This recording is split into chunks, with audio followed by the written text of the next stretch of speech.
everybody? It's your boy, Captain Hunter, coming at you again. Thank you so much for tuning into the show. I really, really appreciate it.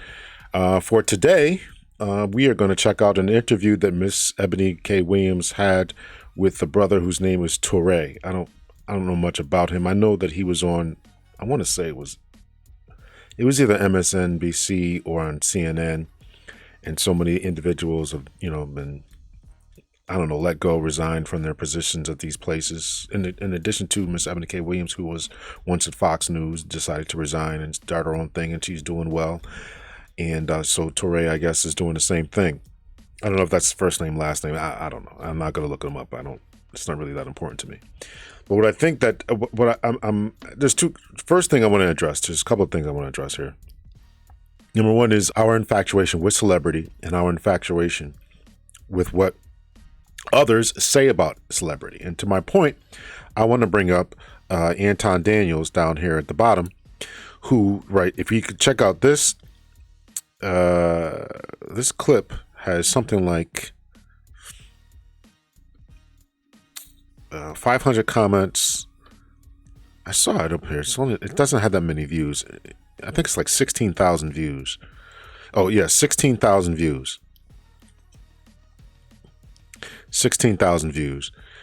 While Anton Daniels over here has 161,000 views. So this tells you something about mainstream types and mainstream media and who's listening to who and all this kind of stuff. So I was listening to this, and I'm going to resize all this right now so we can kind of focus on what they had. So there, we got it all resized right here. So this is an interview that I was listening to, and I wanted to. There was a couple of good points that she brought up. Remember, Miss Eboni K. Williams is the one with bus driver gate, and then she's going on to try to have a baby, and then she went on to there's a number of things that she said within the last, I guess, 6 months or so. Bus driver gate. You've said that you cannot teach a man or tell a man how to be a man. So I will not ask you to indict men in this question. But I do want you to speak, Ayanla, to how women need to position ourselves so that we can be in our divinity, so we can have our crowns right, how we can create and not build, when some of us, quite frankly, feel that the men that are available to us, and I'm talking about across the color spectrum, across the age spectrum, trust me, I've done them all, they are not positioned to protect nor provide because of some of the statistics we just talked about. They're not earning the incomes. They're not having the resources, and some of them are not even showing up in the leadership. Would you date a bus driver? Would you date if he owns the bus? If he owns it. If he owns the bus. That's a problem. That's a problem. That's a problem. Okay. Because the standards and requisites, and I'm not talking about him laying on his sofa playing video games all day. Okay. I'm not talking about that. Okay. But the standards and the criteria that we use to measure men is off for who we are as women and who they are in this society. Men and women, black men and black women have different political interests. Now, per the New York Times, black men today are currently leaning 20% toward President Trump. That's 20% of the black electorate. That is 20% of the famed Obama coalition, the very one that President Joe Biden and the Democrat Party cannot afford to lose. Now, I'm not about to chastise black men. I'm not about to tell them to go along to get along. And I'm certainly not about to tell black men in America to fall in line and vote like black women. Because, yes, and now I have to say the quiet part out loud, black men and black women, we don't always have the same political interests. Now listen, I wish that we did, I really do. But the reality is that we live in an American society that has always ranked financial, political, and social capital as the following: white men, black men, white women. Now those two can be debatable or interchanged. We'll get to that in a second. But always and consistently forever last is black women. So now black men are seeing black women outperform them in spaces that make no sense to them. Academically, they see us graduating from higher ed. They see black women owning businesses, opening them, starting them. achieving in them at a higher rate than Black men. They see Black women buying homes and purchasing commercial real estate at higher rates than them. And no, Black men are not happy about it. It's not that they're not happy for us. They also understandably wish it were them. And they're wondering, legitimately, I would say, why they are getting left behind. And so they're saying very loudly with this polling, they're saying to the Democratic Party, at least 20% of them are, that they're not going to support a Joe Biden, Kamala Harris candidacy that only continues to, and this is the perception, concern itself with the needs and the advancement of Black women and Black women alone. That she's trying to have a baby, maybe, and the fourth one is that she is now in some semblance regretting her decisions and try to get someone when you're a woman and you're in college, particularly as a Black woman in college, that's the time to try to settle down and try to get your man so you can try to build with him from that point on. The reality is that our marriage and partnership market value is depreciating with every passing year. No matter how good we look, no matter how fit we are, men are still seeing primarily our presumed dwindling fertility as a knock against us. So here's my advice. If you are a young Black woman in college and you know in your heart and in your head that you want to prioritize family, I suggest that you simultaneously pursue that MRS degree right along with that BA or JD.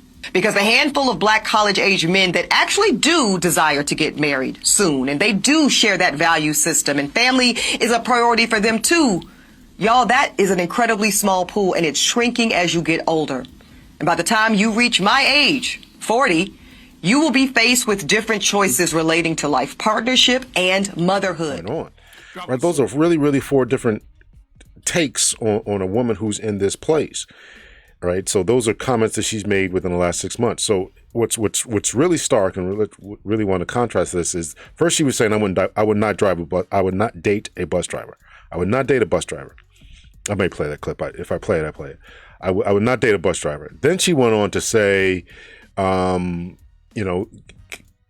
get a man who's in college while you're in college, because it's hard. Basically, it's hard out here when you're a 40-year-old and trying to have a baby and all this kind of stuff, right?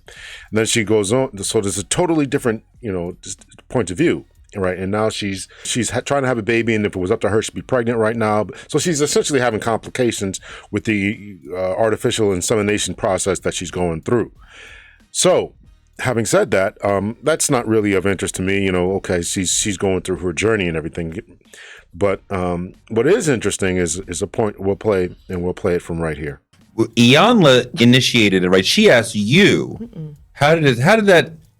That was my ask. So I, being a frequent, as much of a fan as a frequent guest on The Breakfast Club. Yeah.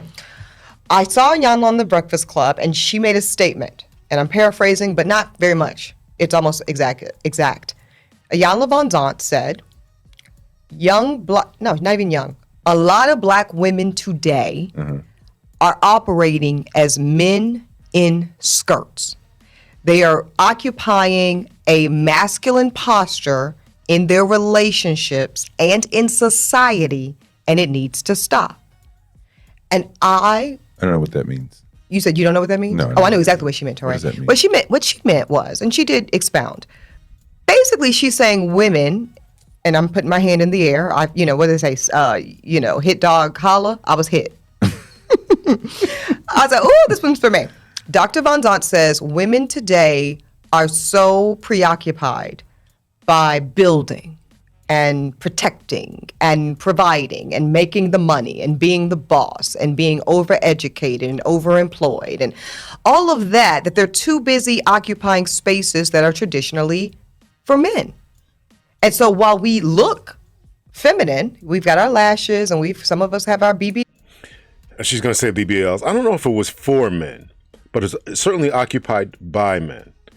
And right, isn't that the whole debate whether something is for men or by men, or for men? But they are traditionally occupied that, right? Because on the flip side, right, teachers is a teacher in a high school, middle school, grammar school, a job that's for women, or has it just been occupied by women, right? So there's a difference in that. So. BLs and all of the things. I'm just, that's what you're saying. And our Balmain, our Christian Louboutins. Aesthetically, we present feminine, but in terms of core values and how we show up in the world, we are masculine. We are providing, we are building, we are taking care of versus relaxing into our feminine energy and being taken care of. So instead of being taken care of, we are taking care. And she was challenging us to do better as women. What does it mean to show up and present in a feminine manner? Can you show up, take care of business, and yet be feminine? I think that's the challenge. They're trying to get away from gender roles and all this, but think about life and times on the prairie or savannah, or even early colonial times, or 100 years ago, 200 years ago, etc. You think about a situation wherein the men are out there doing the digging of wells, digging of ditches, hunting, doing the trapping, and yet the ladies were not sitting there doing nails and getting BBLs and etc. They still had a role and a function, and yet they maintained some level of femininity. So now, today, what is the role of men? That's what we're asking. What is the role of men if the jobs that have traditionally been done by men are now being done by women?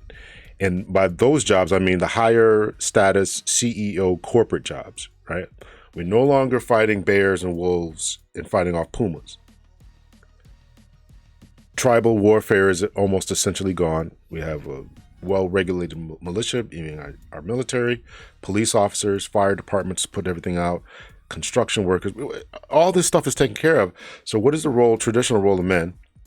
Those more highly adaptable, highly successful men have entered into the CEO spots. And if those spots that more successful, driven men were occupying are now being given or relegated to others, then what becomes the role of the lesser men? And the problem that Miss Eboni K. Williams is suffering, and so many others are suffering from, and she's going to elaborate upon this, is that if we're in these spots, where do you get a man who's either with you on your level or superior to you financially? That's their challenge. That's your challenge. That's a woman's challenge who's in this place. And this is what Ms. Eboni K. Williams is going to demonstrate.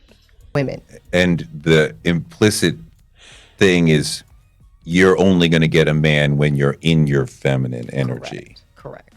And I was not in disagreement. And that hurt you? No, it's not. No, it didn't hurt me to Did raise. you feel reflected? Of course it hurt her, because she said a hit dog hollers, right? You don't holler if you're not hurt, right? So yeah, it's me. This is me. You talking about me. In that comment? Absolutely. I felt like I was the exact type of woman Ayanla was referring to. Is that happening in your life, that men are repelled because you are as strong and as making as much money? And well, I don't know if they are repelled, but I know I am repelled. That's an interesting comment. She is repelled. She's repelled. The men aren't repelled. She's repelled.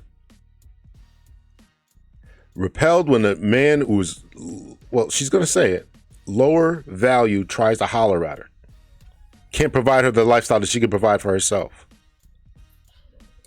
You were repelled by... I am repelled because I feel challenged in meeting and partnering with a man that I feel can protect and provide for me as well as I can do for myself.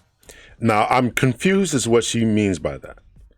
I'm going to play it again here. She's challenged. She feels challenged by meeting a man who can protect and provide as much as she can. So is the challenge... This is where I'm confused. Her wording is a little off here, and it's not the first time she was off on her wording, because she said she had a 24-year-old friend, which she really meant was she had a friend she had someone who was her friend for 24 years. So her choice of language here, choice of grammar and syntax and etc. is not correct. So is she challenged by just simply meeting that person? I would say that she meets those type of people all the time. She certainly had one before the pandemic. And then he decided, nah, I'm gonna chill with my family, my kids, and we're gonna isolate us, and you do the best you can. So she's meeting them. So that can't be the challenge. So is the challenge that when she meets someone, she just refuses to give up the reins? So let's listen to her again, and you decide what she really means by that. In disagreement. And that hurt you? No, it's not. No, it didn't hurt me to Did you raise. feel reflected in that comment? Absolutely. I felt like I was the exact type of woman Ayanla was referring to. Is that happening in your life, that men are repelled because you are as strong and as making as much money? And Well, I don't know if they are repelled, but I know I am repelled.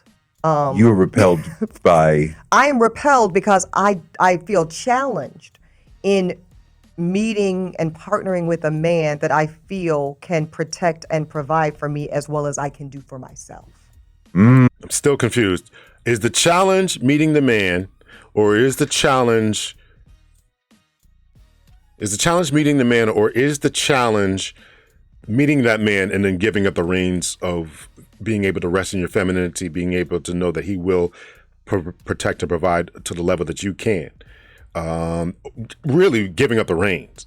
Here I am. I'm going to give myself to you with rest in my femininity, not work as hard, not be as boss chickish, and give up the reins. Is that the challenge? I can take care of myself, so why do I need you? No, I would love to need you, but you have to overperform. See what I'm saying? Like. Does he have to retire you? No. Does he have to... And what does it mean to over? She's already a millionaire. What? You got to be as good as a billionaire. But what would a billionaire want? Okay, with this, we've had this conversation. It's getting old and redundant now. To come in equal to you? You had to come in equal to me. And Ayanla's saying, yeah, this whole coming equal. You're making. I don't know what she makes. She's making. Let's just say she's making $3 million a year. I think that's probably the rough estimate. She's making $3 million a year. I come in making $3 million a year. I come in making $3 million a year. You come in making $3 million a year. You can't have the my money's my money philosophy then. Because I'm not going to be spending money on dates, trips, vacations, paying all the bills, and you just stacking cash. No. well, if we as these skirt wearing men if we relaxed off of doing, basically she's saying we're doing too much. She's saying women today are doing too much. They are over-indexing and they are doing the traditional roles that men should be performing. So that's not that you're doing too much. You're doing traditional roles that men used to perform. I don't know about should. They used to perform. The men don't know where they're at. And if you want a man to do these things, then you have to step back and take your hands off of the reins, take your hands off the steering wheel, and let him do what he's going to do. And one of you is unnecessary if you're both doing the same job. So you continued that conversation on your griot show? Yes, because I wanted to learn, right? My question to her, so what led to Bus Driver, because I'm going to get there. She says what she says. I says, Dr. Von Zahn, I find it fascinating. I don't disagree. You are my, and with full respect, elder, right? Sure. You are a veteran. Sure. I think Ayanla's almost 70 years old, right? You are someone that I She's am in wise. a posture of learning from, correct? Sure. So when you say this, I want to better understand. What do you recommend? Woman to woman, elder to mentee. Teach me, Ayanla, what should women like myself be doing when we are afraid? We are afraid, Dr. Von Zahn, that if we don't go get it, go to school, go to more school, get all the degrees, get the big jobs, make the $2, $3, $5 million a year, buy the house, which I've now done in Harlem, right? Buy my real estate, have my baby. If I don't do all of that, I am afraid, Dr. Von Zahn, that I will be without it. Right. Because I'm not seeing enough evidence with my naked eyes of the quantity of men being able to step into that posture for me. Right. I'm looking right. at my sister to the left. I'm looking at my sword to the right. And I'm seeing women without. And I'm not going to be without. I'm going to just tell you, know me a long time. You know, I'm never going to be without. So there. This is where she cracks me up when she's talking about, these are my, she said it during the bus driver interview, my needs, and these guys can't protect and provide. This is the way I need to live. You don't need to live like this. You want to live like this. You enjoy the lifestyle, and that's fine. But stop calling it a need. Because my contention was for her first interview with the bus driver, and it's going to be with this one. When other people watch this, when other individuals, ladies in particular, watch this, they're going to say, yeah, I deserve the same thing. But Eboni K. Williams is a well-driven, well-accomplished, academically proficient, all this kind of stuff, lawyer, whatever, and talk show host, doing all. She's on her game doing it. She's making it happen. If you're having a regular experience as a life, you're a $40,000 earner, bachelor's degree, stop looking for this guy who's making $250,000. That's my issue with it. So I actually don't think that she should settle for a bus driver unless he owns a bus, because of what she has. Because you as a man is going to feel inadequate. She's going to look at you as being inadequate. So yeah, and Therefore, I am afraid to trust what you are suggesting, which is if you wait, he will come.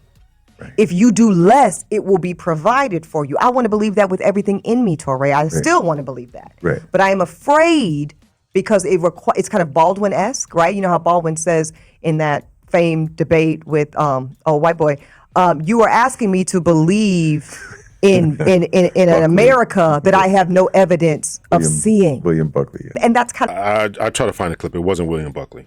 It wasn't. It was not William Buckley. It was on. I think it was a Dick Cavett show or something. I don't know what most white people in this country feel, but I can only include what they feel from the state of their institutions. I don't know if white Christians hate Negroes or not, but I know that we have a Christian church which is white and a Christian church which is black. I know, as Malcolm X once put it, that the most segregated hour in American life is high noon on Sunday. That says a great deal for me about a Christian nation. It means that I can't afford to trust most white Christians and certainly cannot trust the Christian church.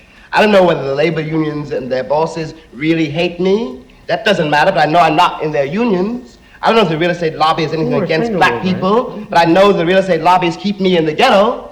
I don't know if the Board of Education hates black people, but I know the textbooks they give my children to read and the schools that we have to go to.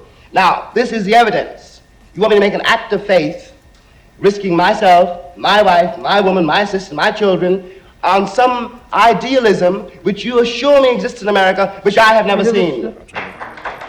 How I felt in that moment. Like, I hear you, I hear you, Iyanla, and I want to believe in this man coming to save us as black women, but I've not seen the evidence of it. Not seeing it. Not even in my own family. Right. Not even my own father. So then. And then she says, would you date a bus driver? And you and the whole shit went left. No, it didn't go left with that. Mm-hmm. It went left as far as making it into a cultural moment. Right. When you said, if he owned the bus. So you said I took it left. I'm not saying left as a negative. Yeah. The response. It's the response. So it wasn't the question. It was the question made it an interesting moment, but the response then tapped into all these things that the generations and the genders are. Yeah, because the generations and the genders and all this, because there's an idea that certain people are not qualified to be with you because they are on a lower socioeconomic platform. So therefore, other individuals are taking this mindset. That's the issue. I don't think that Eboni K. Williams should date anyone below her at all. But I do think that other individuals watching that would say, I don't got to settle for this guy either. I'm going to wait for T'Challa. Bus driver gate. I think people like to say things like, if he loves his mama and he's a good person and he's a good man and he has good values. But I don't think we're unpacking values. right? So when we say good values, what are good values to me might look very different than what are good values to you. Someone might say good values, I'll prove it to you. Someone may say good values is someone who gets up in the morning, works their job, works their 40 hours per week, and retains the majority of their time and energy for their family. Someone might say that is good values. That is. And it is. Like I have another best friend whose father is an emergency room physician. And so he was not the dad that was at dinner every night at 6 o'clock. Right. No. Why? Because this was a man who worked 3 days in a row. So I don't know what the hours is. I went to law school. I don't have an MBA. Okay. But he works 3 days nonstop in a row. And then he would be off for 2 and then back on. And you know, those types of schedules. Yeah. I think that was a man of high values. For sure. But he I don't know if she doesn't hear herself talking. Okay. But in that case, where that man is hustling on his game, on his grind, who been to school, got emergency room physician, doing his thing, somebody had to be at home with the kids. Somebody had to be at the table, making sure the homework gets done and making sure that they got the practices and got up to school on time and whatever it is that their household dynamic look like. Somebody had to do it. And to that type of man who's more than likely bringing home well into the 6 figures, why does he need a woman who's not going to help him build by being there as a support system to his children, to making sure that these things are going on, the house is running? That's what he wants. I don't know. Not sure why this doesn't sink through. He's probably not going to be well fit with a woman or man who is preferring of a value system that says we prioritize quality time as a family. What was the response to, because that was a hugely viral moment. Beyond. It's still existing, you know. So what did it feel like, and what did you hear coming back at you from the culture? A lot. But everything, listen, but also, and I would have women who were little old black church ladies in Harlem that were in their 70s, and they would approach me as I'm going into the Rite Aid or the CVS. "Miss Ebony, you were absolutely right, sis." You know, I'm really a nerd, though, but that's part of it too. Is it like also this nerd? This mythical? Wait, you said you're a nerd? Hugely, Torre, you know this. You're a nerd? I'm a big freaking black nerd. I played saxophone in jazz band. I had braces. That is who I am. So for as much as Ayanla and the conversation focused on my rejection of this mythical bus driver, this mythical bus driver would likely reject me as well, because I'm stuck on that. She's a nerd because she plays saxophone and had braces.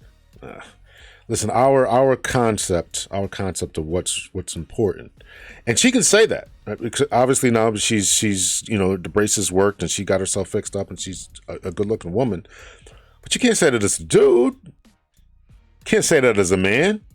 You don't have enough drip, game, swag. You got to have drip, game, and swag in that order, right? You can't say I'm a nerd. And I like playing video games. I like going to see Star Wars movies and Marvel movies, right? You get canceled. You don't got enough game, swag. How can you protect me?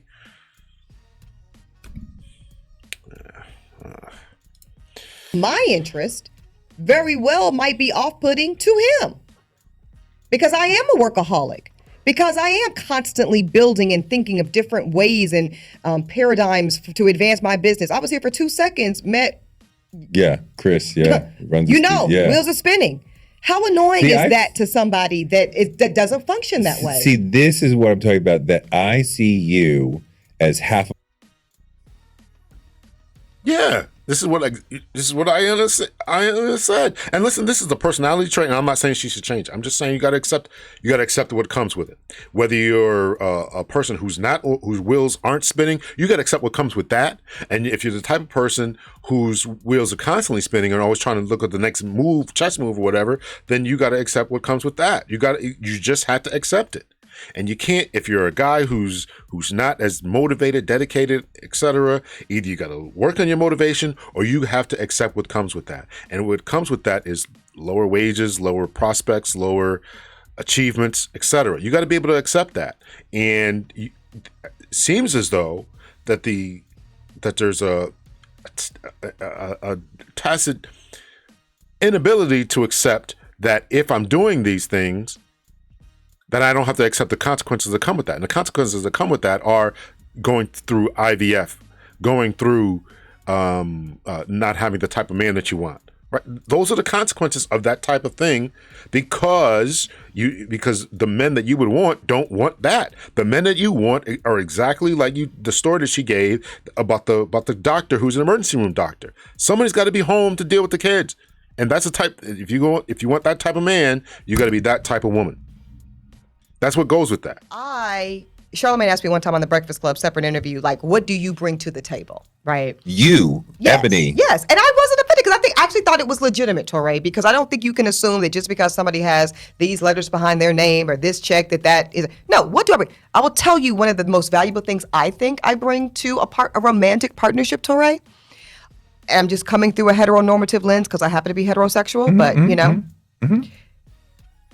if you are a man and you are truly desirous, and I'm speaking very specifically, if you are truly desirous of being the very best maximized version of yourself, you could not have a better partner than me. I will get you there. I put my life on that. But if you are a man and you are looking to kind of find a point of comfort, and that, I am probably not the best suit for you, because I'm going to push you to the brink. Nothing.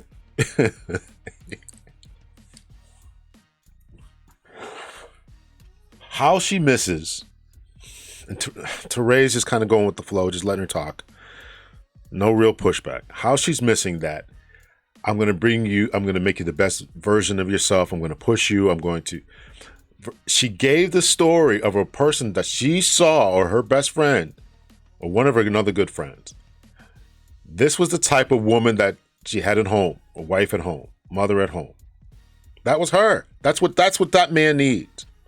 Now, is she willing to push you when her head is spinning about the next move she's gonna make for this company? Is she gonna be able to push what she's supposed to be in the south of France? When he wants to take you to the south of France, you got to do this show. You got to shoot this shot. She just, listen, we're not going to stop her. And I don't think she should be stopped. She should live her best life and do everything that she thinks is right for her. However, you have to deal with the consequences. What does it take? What would it take to be your man, to get to, even let's take it even more granted, just to get to like a third date? Probably not as much as you think, the way you asked that question. What's on your list? Let's talk about a first date. A first date, I'm looking for only two things. Do you not physically turn me off? You don't have to physically turn me on. Just don't turn me off. Don't turn me off. Just don't turn me off physically. But they don't have to turn you on? No, not on a first date. Okay. First date, don't turn me off physically. And can I have fun with you? I live a very high-octane, intense, stressful life by my own choosing, might I add. Sure. My man, first and second, play date. He's my playmate. Can we play together? Can we have fun? Can we enjoy? Can we laugh? Can I be silly? Can I be a nerd? Can I be goofy? Yeah, that's a first date. How do we get to a second and third date? Does he have to pay? On the first date, yes. For sure. And second, too. For sure. I might pay for drinks on the third date, though. On a third date? It's a little early. I've heard that, too. I've heard people tell me, quiet as kept, I do too much too soon. I once tried to tell the boys, back when Twitter was still a thing, when you go on the first date, when the bill comes, don't look at it. Just put down your card. Scrutinize the bill.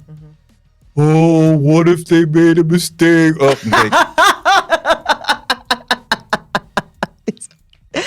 That's How to Be a Beta Simp by Touré. There you go.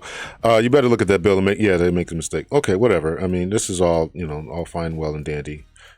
Listen, this is the confusion that men have, right? You want to be equal. You want to be a driven person. You want to be a boss chick. You want to do this. You want to do that. You want to go for it. You want to strive. You want to have your wheels turning. You're a very driven person. You're going to sit down and map out plans and become a financial. You want to do all this, but when the check comes, you want to act like a damsel in distress. Then What are you doing? What are you doing all this other stuff for?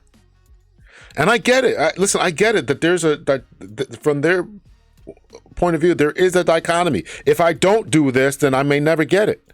I get that. We're in a tough situation where the roles have been changed and obliterated, essentially. I get it. I truly do get it. Yeah. And I'm going to tell you this that may surprise some. We don't have to go to a 2-3 course meal on a first date for me. Would you go to Cheesecake Factory on a first date? Of course, you're going to ask me that. If we're in Alabama. Not in New York City. Not in New York City. Too many options. Too many options. Too many options. And also, by the way, we don't have a Cheesecake Factory in Manhattan. For the record, we don't. But do we have to be 6 feet tall? Do we have to have do we have to own a company or have a thing? Something? You don't have to be 6 feet tall. First of all, but we have to be jamming. What right? does that mean? I mean, like, I have to be like, I got to have it going on to be of interest to. I mean, like, you have to have some power. Yeah. Yeah. Now, you talked about 6 feet tall. I personally don't give a fuck about that. That's just me. I don't care about that at all. You can be 5'9", make a certain amount. Yeah. Yeah. And I'm going to tell you what my threshold for that is. It's different today than it was 2 years ago. You don't have to be a gazillionaire. I just don't need that. I need you to be able to participate equally in my lifestyle, which is what you alluded to earlier, right? Right. So if I have, we're in the same industry. If we have a colleague and she happens to be getting married in the south of France, right. I would like you to go with me, and I would like to not have to pay for your part. Right. You don't have to pay for my part. Right. I got my part. Right. Just pay for your part. White, black, Asian, anybody? Anybody with a caveat. I've been very public that I have dated across the racial spectrum since law school. My most recent fiance was a white presenting Jew. At this point, I do think I would prefer a black identifying man, because never more so in my entire life. I've been black since the day I was born. My name has been Ebony since the day I was born. I have a degree in black studies. I mean, I say that to say I've always lived a very black conscious life, but just the way shit has worked out the past several years, I do believe it would be very difficult for me, Torre, to intimately connect and feel truly safe with a man who did not participate in black identity alongside me. What do you want to see? I want to see a man who uses his privilege for good. I'm talking about. You talking aesthetically? Yes, I'm talking about aesthetically. When you walk. So you're asking me who looks good to me right now, like in the universe? Coleman Domingo. I'm not necessarily asking you to name individuals. Okay, because we can do that. But I know that there are things that grab me about women. Okay. I'm sure there are things that grab you. I look for a man who people are gravitating towards, and not women necessarily. Power. I'm looking for the leader of the pack. Power. So I am attracted to a man. He could be 5'9". Like, there's a man in real life right now who, on a good day, he might be 5'9".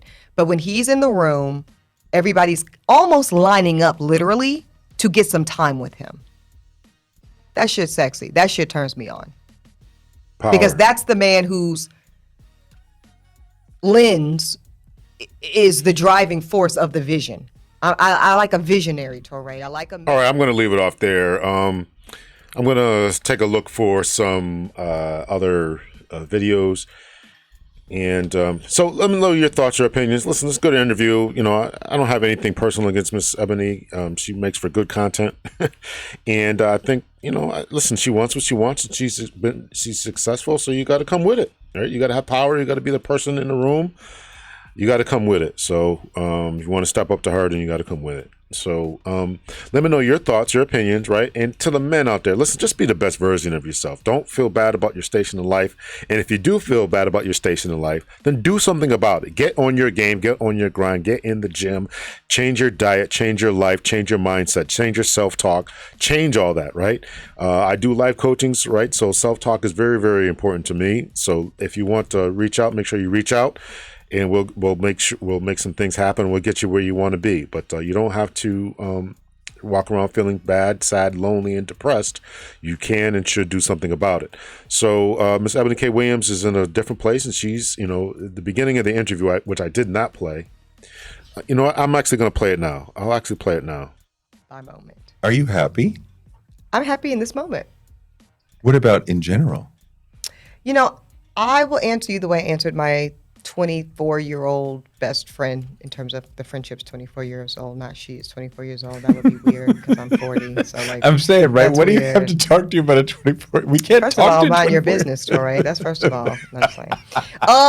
So I was talking to my friend of 24 years, and I was saying to her, I am as happy in this moment as I have been overall in life. Okay. Like meaning, like So Miss Williams is not happy.